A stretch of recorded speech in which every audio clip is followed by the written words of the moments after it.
al-istihqaru, and then you have al-israru, insistence upon the sin. Every one of us, even the most devout of us, has sins. No one can escape that description. But what makes the believer different from others is that he doesn't insist upon his ways, her ways. Allah said, describing the believers, وَلَمْ يُصِرُّوا عَلَى مَا فَعَلُوا. They do not insist upon their ways. They change.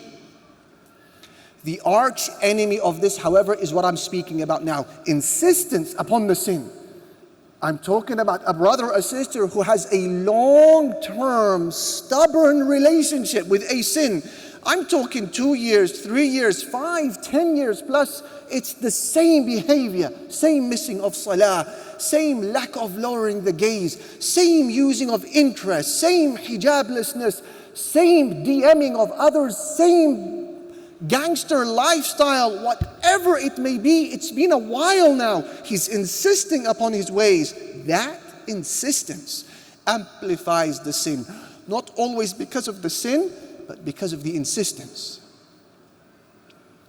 And that is why Imam Ibn al-Qayyim, he would say, وَالْإِصْرَارُ عَلَى الذَّنْبِ قَدْ يُصَيِّرُهَا إِلَى كَبِيرَةٍ مِنَ الْكَبَائِرِ بَلْ إِلَى أَعْظَمِ الْمَرَاتِبِ. He said, insistence upon a sin may render a minor one a major one.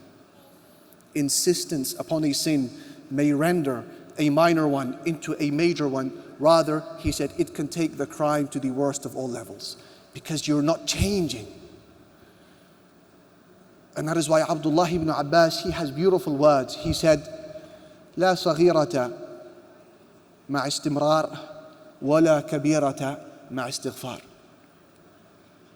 He said, there's no such thing as a minor sin when there is insistence.